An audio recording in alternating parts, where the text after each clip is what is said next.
प्रिय साथियों, स्वागत है आप सभी का आपके अपने इस YouTube चैनल पर, जहां आज हम जीव विज्ञान के ऐसे 25 मल्टीपल चॉइस क्वेश्चन का डिस्कस करने वाले हैं, जो कि विभिन्न प्रकार के प्रतियोगी परीक्षाओं में पूछे जा चुके हैं, जैसे कि एसएससी के अंतर्गत DEO, LDC, multitasking stenographer, CHSL, railway में non technical technical, state police में बिहार पुलिस हो गया, स्टेट पुलिस में आपका यूपी पुलिस भी आ जाएगा, दिल्ली पुलिस हो गया, राजस्थान पुलिस हो गया।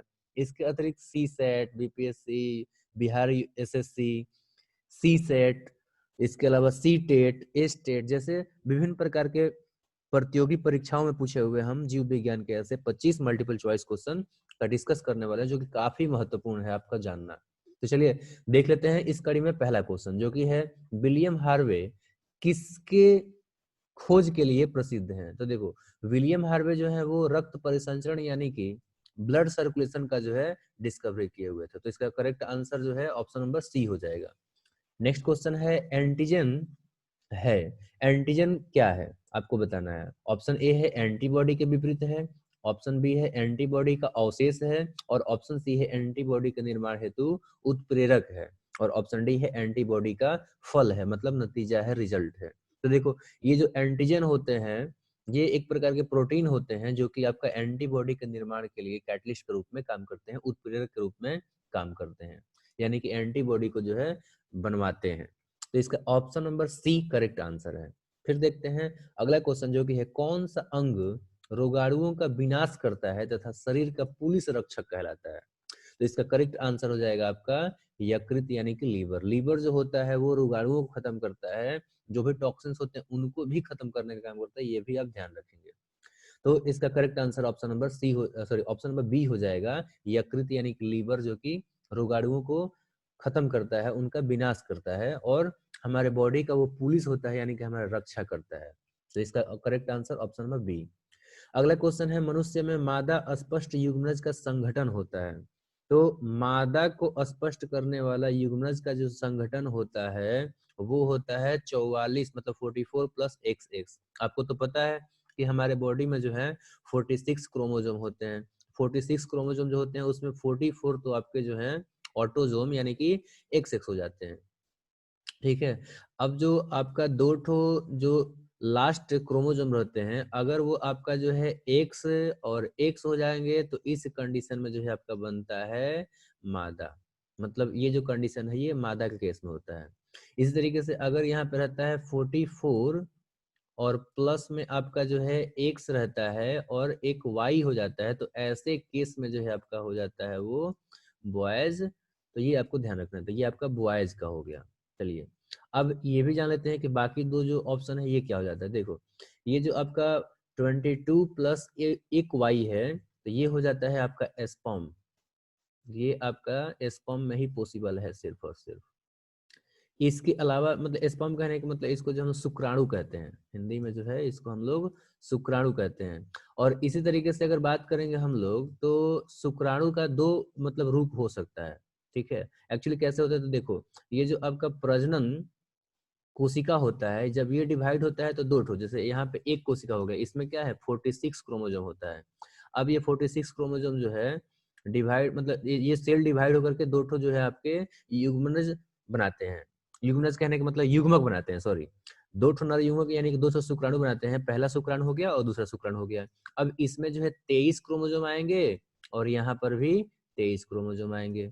अब कोई भी पॉसिबिलिटी हो सकता है भाई, 44 जो है ये, तो 44 एक्स है तो यहाँ पर तो 22 इधर एक्स आ जाएगा और 22 इधर भी एक्स आ जाएगा।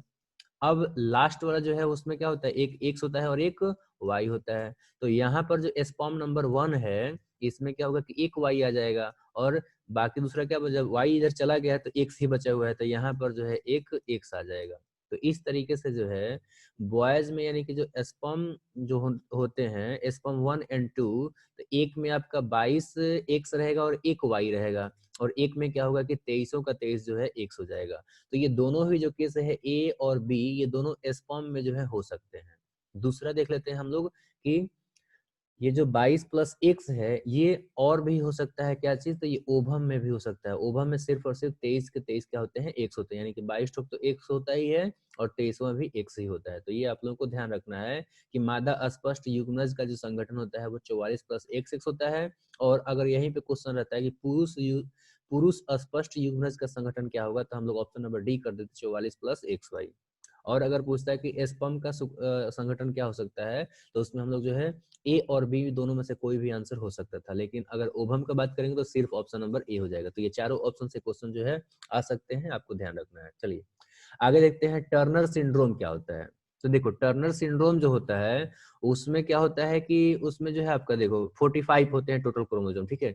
अब 45 में क्या होता है, 44 तो जैसा कि मैंने पहले ही बताया था 44 क्या होते हैं, सिर्फ एक्स रहते हैं, और इसके अलावा क्या होता है एक और आपका जो है एक्स रहता है, और बाकी जो 46 नंबर होता है वो जीरो होता है, यानी कि वो खाली होता है, कुछ नहीं होता वहां पे।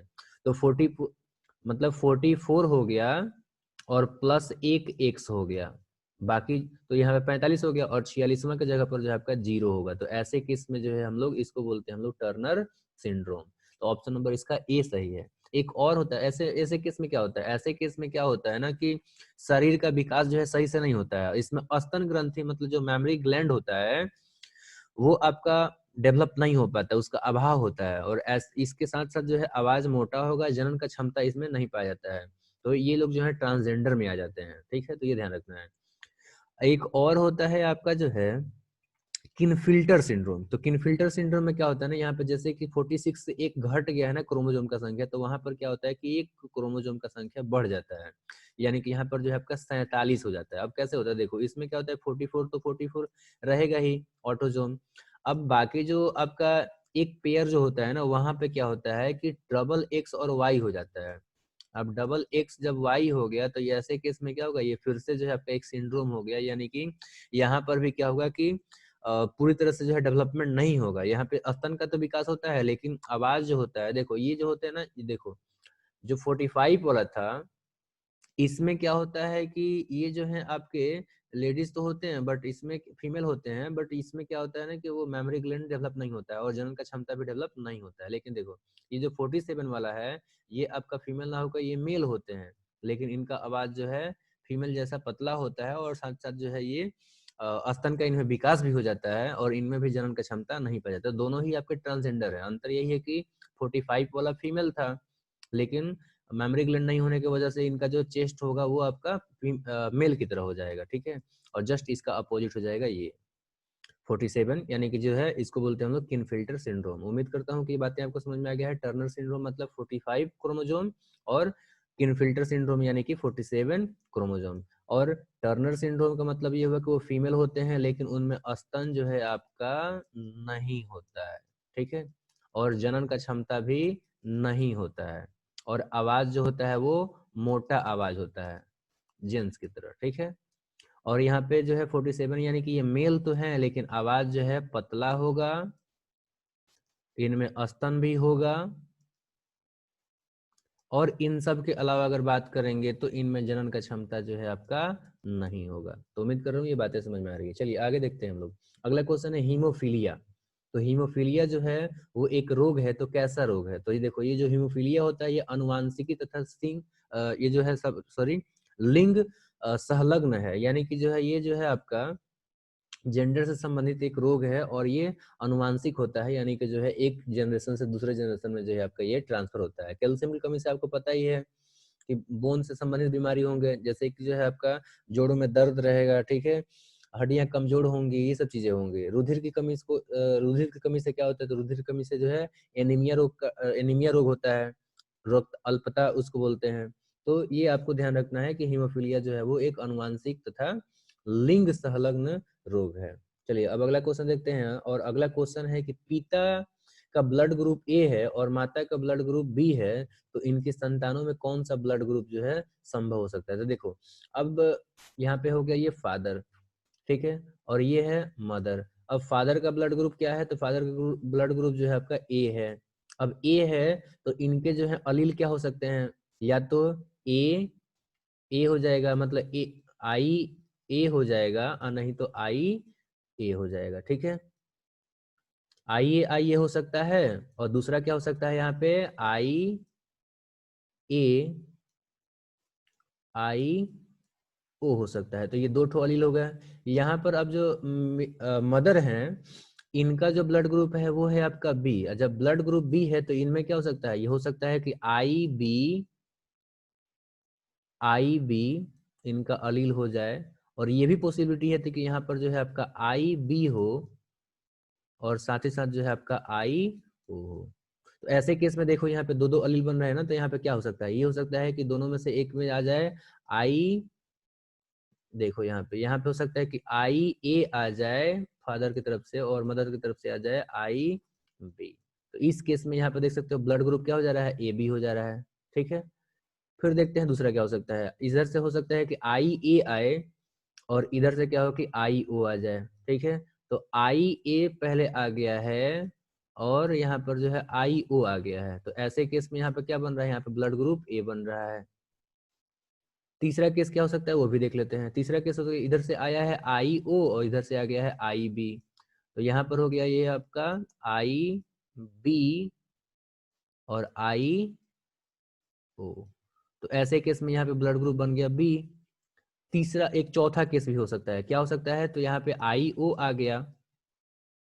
ठीक है, और यहाँ पर से भी आपका मदर की तरफ से भी आई ओ आ गया। तो ऐसे केस में ब्लड ग्रुप क्या बन गया, यहाँ पे जो है ब्लड ग्रुप बन गया ओ ब्लड ग्रुप। तो देख सकते हो यहाँ पे कि अगर फादर का जो है ब्लड ग्रुप ए है और मदर का ब्लड ग्रुप बी है, तो ऐसे केस में जो बच्चे होंगे उनका ब्लड ग्रुप जो है या तो ए बी हो सकता है, या फिर ए हो सकता है, या फिर बी हो सकता है, या फिर ओ हो सकता है। तो ये चारों में से कोई भी हो सकता है। तो इस तरीके से इसका करेक्ट आंसर हो जाएगा option number D, A B O. A B में से कोई भी एक हो सकता है। चलिए अगला क्वेश्चन देखते हैं, जो कि है श्वेत क्रांति के नाम से संबंधित व्यक्ति का नाम क्या है।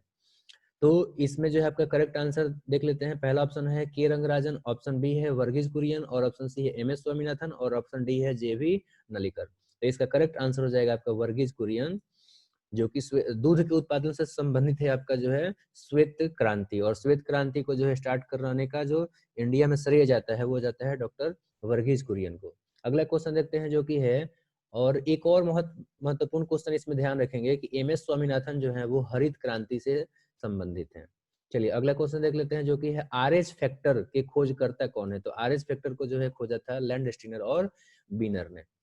अगला क्वेश्चन है सूत्री विभाजन के बीच में किस अवस्था में, मतलब उसमें जो आप फेज जानते हैं ना, चार चार फेज होते हैं, एम फेज में चार फेज होते हैं, तो उनमें गुणसूत्र विभिन्न ध्रुवों पर, सॉरी विपरीत ध्रुवों पर, मतलब एक दूसरे से उल्टा ध्रुवों की तरफ में गति कब करते हैं। तो ये करते हैं तीसरे फेज, जिसको हम बोलते हैं एना फेज। ध्यान रखेंगे, ट्रिक इसका क्या है याद रखने का, इसको ट्रिक है पी मत, पी मत। तो पहला फेज क्या है, पहला फेज है आपका प्रो फेज, दूसरा फेज है मेटा फेज, तीसरा फेज है एना फेज, और चौथा फेज है टीलो फेज। ठीक है, यानी कि पहला फेज में जो है आपका जो भी ये क्रोमेटिन नेटवर्क होते हैं वो आपके जो है डिवाइड होते हैं, और डिवाइड होने के बाद से जो क्रोमेटिन सिस्टर्स के रूप में जो है बनना स्टार्ट होते हैं। दूसरे फॉर्म में जो है स्पिंडल शेप्ड हो जाते हैं, और तीसरे फेज में आपका एक दूसरे से दूर होकर के वो जो है जो ध्रुव होता है, पोल होता है, उधर की तरफ में भागते हैं, और फिर चौथे फेज में जो है डिवाइड हो जाता है। तो ये चीजें आपको ध्यान रखना है। तीसरे फेज में तो दूर भागते हैं, एना फेज इसको बोलते हैं हम लोग। अगला क्वेश्चन देखते हैं, जो कि है वृद्धि वलय, ग्रोथ रिंग जो होता है पौधों में, पेड़ों में, किसकी क्रिया से बनते हैं। ये कैम्बियम की क्रिया से बनते हैं। ठीक है, जाइलम की क्रिया से क्या होता है, जाइलम की क्रिया से जो है नीचे से ऊपर पानी को पहुंचाया जाता है, जड़ों से जो है पत्तियों तक पहुंचाया जाता है। और फ्लोएम में क्या होता है, फ्लोएम के जरिए जो है आपका ये जो फूड होता है उसको ऊपर से नीचे या नीचे से ऊपर पहुंचाया जाता है, यानी कि जो जहां पर बनता है खाना वहां से उस जगह पर पहुंचाया जाता है जहां पर उसका उपयोग किया जाता है। जाइलम फ्लोएम दोनों मिलकर के जो है पदार्थों का आवागमन करते हैं। तो इसका करेक्ट आंसर था ऑप्शन नंबर ए, जो कि था कि कैम्बियम के क्रिया के फलस्वरूप ही जो है वृद्धि वलय बनता है पेड़ पौधों में। अगला क्वेश्चन देखते हैं, जो कि है परागण का अर्थ है। तो परागण का अर्थ होता है जो एंथर है, मतलब परागधानी, उसमें से पराग कणों को निकाल करके वर्तिकाग्र यानी कि स्टिग्मा पर पहुंचाना। तो इसका ऑप्शन नंबर ए सही है। फिर अगला क्वेश्चन देखते हैं, जो कि है अनिषेक फल, यानी कि जो है आपका पार्थेनोकार्पिक जो फ्रूट होता है वो कैसा होता है, उसमें क्या होते हैं। तो देखो यहाँ पे क्वेश्चन देख लेते हैं। अनिषेक फल वह है जिसमें कि होते हैं, क्या होते हैं, ऑप्शन नंबर ए अपरिपक्व बीज, दूसरा है कि बीज रहित फल, और तीसरा है बिना परागण एवं निषेचन के बना फल, और ऑप्शन डी होता है केवल बीज फल नहीं। तो इसका ऑप्शन नंबर सी सही है कि बिना परागण और निषेचन के बना हुआ जो फल होता है उसी को हम लोग बोलते हैं अनिषेक फल। एग्जाम्पल का अगर आप लोग बात करना चाहो तो एग्जाम्पल में हम लोग दे सकते हैं अनिषेक फल में आपका केला हो जाएगा, अंगूर हो जाएगा। ये ऐसे फल होते हैं जो कि आपका पार्थेनोकार्पिक फ्रूट होते हैं, जिसमें परागण नहीं होता है, निषेचन नहीं होता है। अगला क्वेश्चन देखते हैं जो कि है पराग कण क्या है। तो पराग कण जो होता है वो आपका नर युग्मकोभिद होता है, यानी कि जो है वो आपका मेल गैमिट होता है, ये ध्यान रखना है, ठीक है। मादा गैमिट क्या हो जाएगा, तो मादा गैमिट जो है उसमें जो आपका बीजांड होता है वो हो जाएगा, ठीक है। जिसके अंदर में बीजांड में देखेंगे, बीजांड मतलब कि हो जाता है आपका ओव्यूल। ओव्यूल के अंदर में जो है आपके मादा युग्मक रहते हैं, दो रहते हैं, ठीक है। दो नहीं, एक रहता है जो कि आपका मादा युग्मक रहता है, ठीक है। और परागकण में भी आपके दो युग्मक रहते हैं, मतलब नर युग्मक दो होते हैं, ठीक है। तो ये ध्यान रखना है। अगला क्वेश्चन है कि आवृत बीजी पादपों में भ्रूणपोष प्राय होता है। आवृत बीजी जो पादप होते हैं उसमें भ्रूणकोष कैसा होता है, तो भ्रूणकोष जो होता है इसमें ये आपका त्रिगुणित होता है, ठीक है। तो ये ध्यान रखना है आप लोगों को कि भ्रूणकोष कैसा होता है। ये त्रिगुणित आपको तो पता है, ये आपका जो सेंट्रल सेल होता है उसमें डबल न्यूक्लियस होता है, ठीक है।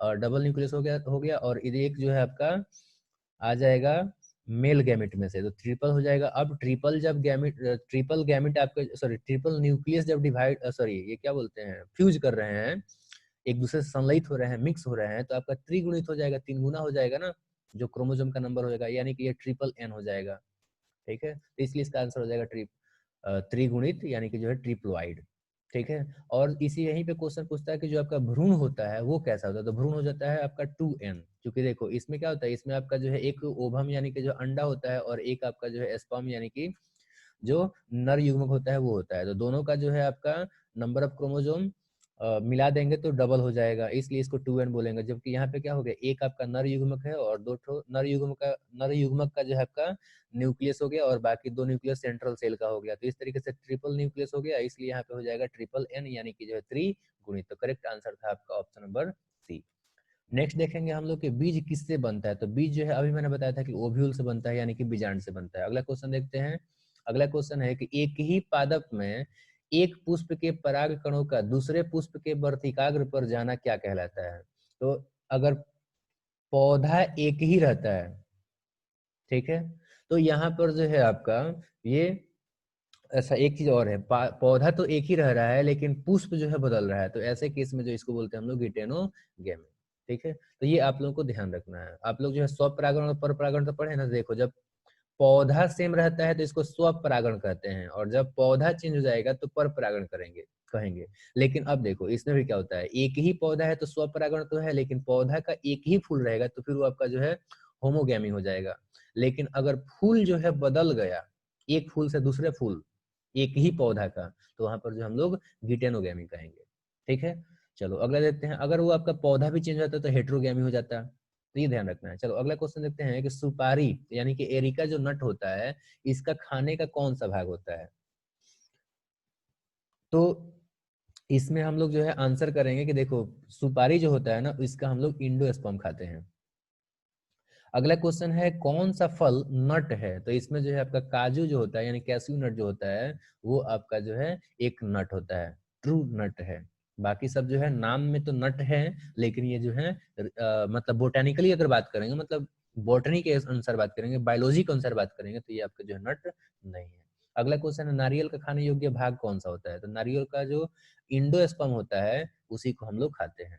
अगला क्वेश्चन है आवृत बीजी पौधों के बीज में होता है। आवृत बीजी जो पौधे होते हैं उनके बीज में क्या होता है, तो उसमें प्लूम्यूल होता है, जिसको हम लोग हिंदी में बोलते हैं प्रांकुर, ठीक है। तो उसमें जो है आपका प्रांकुर होता है यानी कि जो है प्लूम्यूल, और रेडिकल होता है जिसको कि हम लोग मूलांकुर बोलते हैं, ठीक है। तो ये आप लोगों को ध्यान रखना है कि बीज में जो है आपका मूलांकुर और प्रांकुर होता है। प्रांकुर से जो है तना पत्ता, मतलब कि उसमें जो है क्या बोलते हैं, जो भी सूट सिस्टम होता है वो निकलता है, और मूलांकुर से जो आपका निकलता है रूट सिस्टम। तो ये ध्यान रखना है। तो इसका ऑप्शन नंबर जो है सी करेक्ट आंसर हो जाएगा। अगला क्वेश्चन देखते हैं। अगला क्वेश्चन है मक्का का दाना क्या होता है। मक्का का जो दाना है वो क्या होता है, ऑप्शन नंबर आपका ए है बीज और ऑप्शन नंबर जो है आपका बी है वास्तविक फल, ऑप्शन नंबर सी है भ्रूण और ऑप्शन नंबर डी है आपका अवास्तविक फल। तो देखो मक्का का जो दाना होता है वो एक ट्रू फ्रूट होता है, यानी कि जो है वो आपका जो है वास्तविक फल होता है। इसका मतलब क्या हुआ, देखो ट्रू फ्रूट क्या होता है मैं बता रहा हूँ। वास्तविक फल वो होता है जो कि ओवरी से डेवलप होता है, ठीक है। जबकि अगर हम लोग बात करेंगे अवास्तविक फल का, तो देखो अवास्तविक फल जो होता है वो ऐसे फल होते हैं जो कि ओवरी के अलावा दूसरे किसी भाग से जो है डेवलप होते हैं, ठीक है। तो ध्यान रखना है कि ओवरी से डेवलप होने वाले जितने भी फल होते हैं वो कहलाते हैं वास्तविक फल, जबकि ओवरी के अलावा जो भी भाग हैं जैसे पिस्टिल है चाहे आपका थैलेमस है, उन सब से जो भी भाग जो भी फ्रूट जो है आपके डेवलप होते हैं उनको बोलते हैं हम लोग अवास्तविक फल। तो ओवरी को छोड़कर ध्यान रखना है, ओवरी के अतिरिक्त जो भी भाग हैं अगर उन सभी से डेवलपमेंट हो रहा है फल का तो वो कहलाएगा अवास्तविक फल। एग्जाम्पल में बात कर लेते हैं, जैसे देखो ये जो सेव होता है ये अवास्तविक फल होता है, ये जो नाशपाती है ये भी जो है आपका ट्रू फ्रूट नहीं होता है, यानी कि जो है फॉल्स फ्रूट होता है, स्यूडो फ्रूट होता है, यानी कि अवास्तविक फल होता है। क्यों? क्योंकि ये दोनों के दोनों जो होते हैं ना ये थैलेमस से, कहाँ से, तो ये भी ध्यान रख लो, ये जो है आपके थैलेमस से जो है आपका डेवलप होते हैं, तो ये आपको ध्यान रखना है।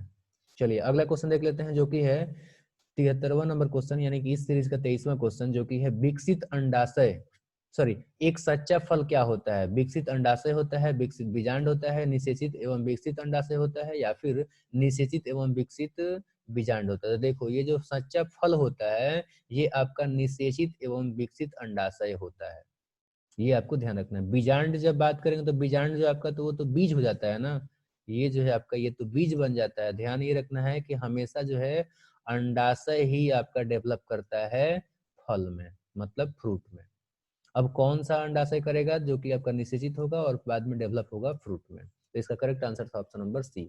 अगला क्वेश्चन देखते हैं, जो कटहल होता है यानी जैक फ्रूट जो होता है उसमें खाने योग्य जो मांसल भाग होता है वो कैसा होता है, मतलब उसमें क्या क्या चीजें होती है जो कि खाया जाता है। तो उसमें ऑप्शन नंबर आपका सी यहाँ पे सही दिख रहा है, सहपत्र भी खाते हैं हम लोग और पैदल पुंज भी हम लोग खाते हैं कटहल का। अगला क्वेश्चन है कि अधिकांश पादप वायरस में जेनेटिक पदार्थ क्या होता है। तो देखो मैक्सिमम जो आपके प्लांट वायरसेस पाए जाते हैं उनमें जो है आरएनए पाया जाता है उनके जेनेटिक पदार्थ के रूप में, मटेरियल के रूप में। तो इस तरीके से हमने आज का जो है 25 क्वेश्चन देखा जो कि बायोलॉजी से थे और विभिन्न प्रकार की प्रतियोगी परीक्षाओं में जो है पूछे गए हैं प्रीवियस ईयर में, और इसलिए ये जो है काफी महत्वपूर्ण हो जाते हैं आपका जानना।